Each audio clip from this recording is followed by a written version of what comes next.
right, Dev with Crime Hive and Delphi murder update. We have the probable cause affidavit. This gives us a lot of information and new insight into this case. So let's dive into it here. You're looking at a copy of the affidavit, and I'm going to skim through it. And it starts really with February 14th, 2017. It talks about how Libby and Abby's bodies were found deceased in the woods about 0.2 miles northeast of the Monon High Bridge. It then goes on to explain the area. It talks about Deer Creek, the trails. It talks about the overpass and the wooded area. And then it talks about what detectives learned. And through interviews, electronic records, and a review of video at Hoosier Harvest Store, they learned that Libby and Abby were dropped off across from the Mears farm at 1:49 p.m. This was on February 13th, 2017. And that a video from victim 2's phone was shown at 2:13 p.m. Okay. Victim 1 and victim 2 encountered a male subject at the southeast portion of the Monon High Bridge. The audio that we remember, guys down the hill, was mentioned in the affidavit, and then no outgoing communication was found on the victim's phone after this time. Okay, so communication was completely done after that point, and their bodies were discovered on February 14th, the next day.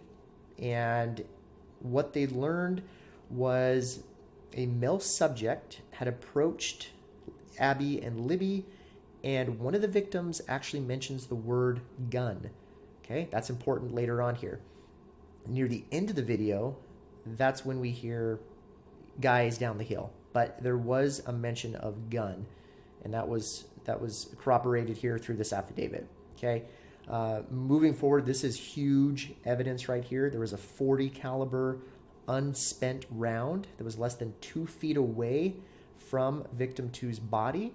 So it's in between Abby and Libby's bodies. There was this unspent round. That is huge, and that's the information that's going to ultimately lead to the arrest of Richard Allen, which we'll see here in this affidavit.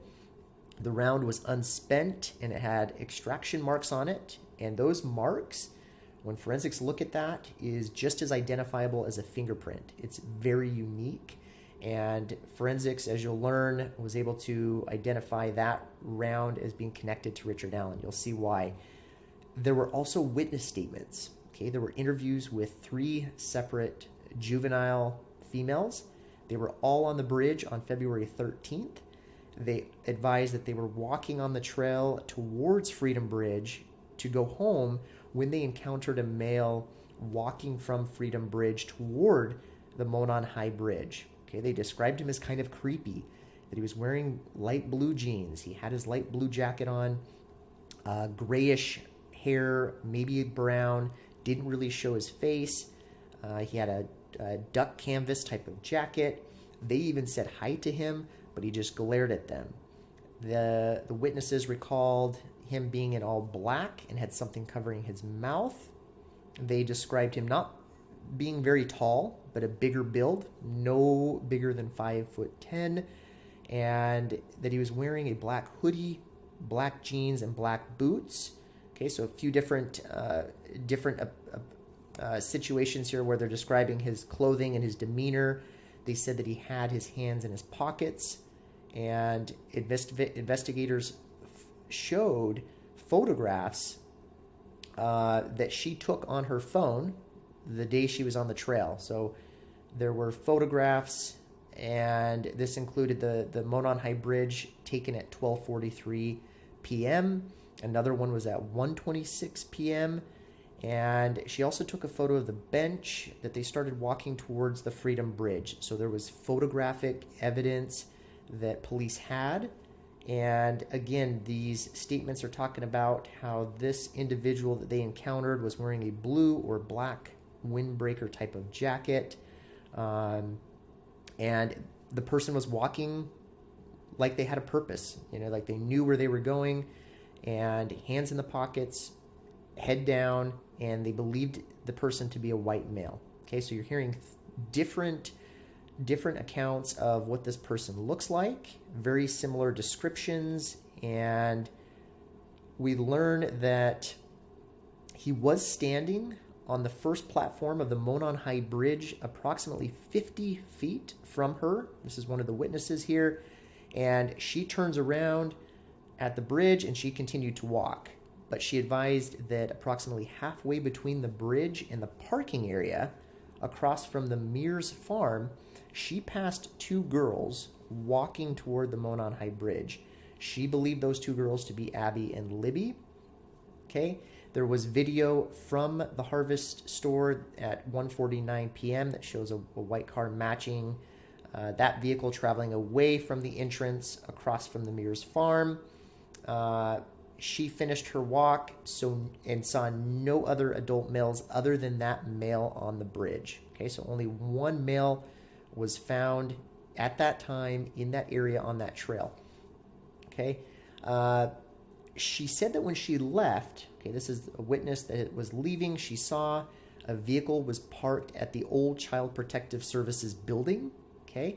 She said it was odd because of the manner it was parked. And it's not odd that vehicles park there, but the way it was parked, because it was backed in near the building, and investigators had received a tip about this, and they believed it was a purple PT Cruiser or a small SUV type of vehicle, possibly a smart car, and it was backed in to conceal the license plate of the vehicle. So it was a suspicious vehicle that was reported. And as we look further down the affidavit, investigators spoke with another witness who actually observed a male on February 13th, 2022, walking west on the north side of 300 North. This is away from Monon High Bridge now. This is about 3:57 p.m., so a little bit later. And apparently this male subject was wearing, again, similar attire, the blue colored jacket, blue jeans, but this time he appeared muddy and bloody.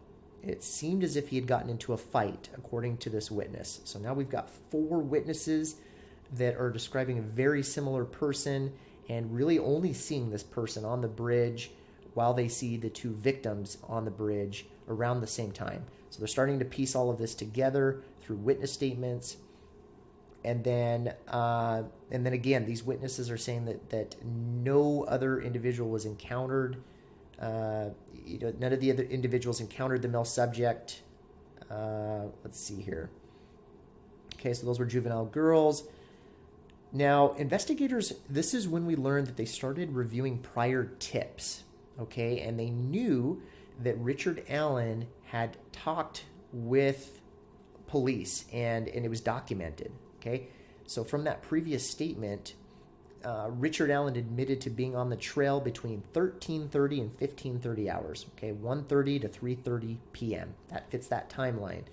Now, he said that he had parked at the old Farm Bureau building and had walked to the new Freedom Bridge. Okay, that police later say that Farm Bureau building, they think that he's referring to the CPS building. Okay, he admits that he saw three females, okay, walking. He did admit to walking from Freedom Bridge to the High Bridge, so he's admitting to being in that area at that time. And then as we go further, they're making notes that, who were these three girls walking in the area of Freedom Bridge? They obviously interviewed those three females, and this continued to drive a suspicion towards Richard Allen. Okay, again, they believe that he was parked at that Child Protective Services building. He actually owns a 2016 black Ford Focus and a 2006 gray Ford 500. They believe that his 2016 Ford Focus was a very similar vehicle as described by witnesses being at the Child Protective Services building. So they believe that was the vehicle. And let's see, continuing on. Okay, October 13th of 2022, Richard Allen was interviewed again by investigators. Okay, so now they're suspicious, and it took them some time to piece this tip together. But now they're interviewing him again, and he admits again that he was on the trail February 13th, 2017. He admits to seeing the juvenile girls on the trail, He stated he went out to Monon High Bridge to watch the fish. Okay, so he's admitting to being on Monon Bridge. And then he actually admits that he parked his car on the old side building, which is the CPS building. This is where it starts to get really interesting in terms of evidence. He told investigators that he owned firearms and that they were all at his home. Okay. Police then interview Richard Allen's wife, Kathy Allen, and she confirms that there are guns and knives at the residence and that Richard still owns a blue Carhartt jacket. So that jacket, again, fitting that description that we've seen in the video, the time of the incident. Then, October 13th, 2022, investigators execute a search warrant of Richard Allen's residence. And what we find is that they located jackets, boots, knives, firearms, including a Sig Sauer Model P226. This is a .40 caliber pistol. Okay, now this is extremely important because what they learn is, well, their state police lab actually performed an analysis. This was between October 14th and October 19th.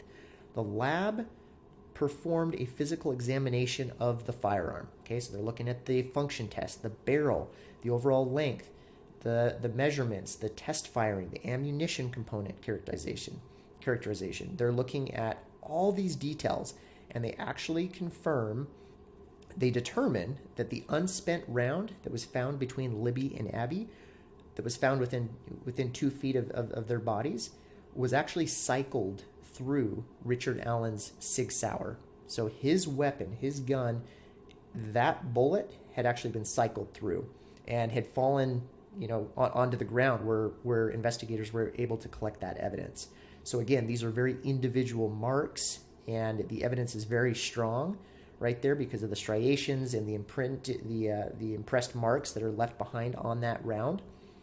So it creates a pattern, and they were able to clearly connect that evidence to him. So what they did is they ran the firearm in their system, and they learned that it was purchased by Richard Allen in 2001. The reason this is so important is because, and you'll learn here too, that when they speak with Richard Allen, he admits that no one else ever used his firearm and no one else borrowed his firearm. So detectives are actually closing in this argument that no one else could have used this gun but him. Okay, so he's already freely admitting that he was the only one that used this gun since he purchased it, and that no one else would have used it. And then again, further incriminations. He says he admits that he was on the trail, did not know victim 1 and victim 2, denied any involvement in the murders. But again, the evidence that was gathered, where you have the video, you have the witness testimony, you have the bullet, you have the clothing items. Now they collected his clothing, such as his boots and his jacket. The fact that only one person was described being on that trail, one adult male at that time, and nobody else. There were other people walking on that trail, but it was later on, after that time period, where the murder actually took place. And so they've connected all that evidence to Richard Allen. They believe that he's the same male. They believe he's the bridge guy. And let's see, what else? Vehicle, let's see. They believe the vehicle matched the description of Richard Allen at the CPS building. So all that evidence right there is what has led to the arrest of Richard Allen. And that's where we're at right now. There's obviously going to be a lot more to this case as we learn more, but that's a lot of evidence that we've just learned. New information. I'm going to have more videos where I break down some of this information. I wanted to just go through most of the affidavit, and again, this is raw content. I'm not editing. I'm just going through it. Just want to get you guys the information, and I will certainly break it down more. And I hope this was clear for you all. Hopefully you understood me as I'm, again, not editing anything. And I hope this helps everyone to understand more about this case and what's actually happened. Because we have a lot of these why questions. And I'll certainly be back with more videos. Until then, take care, everyone.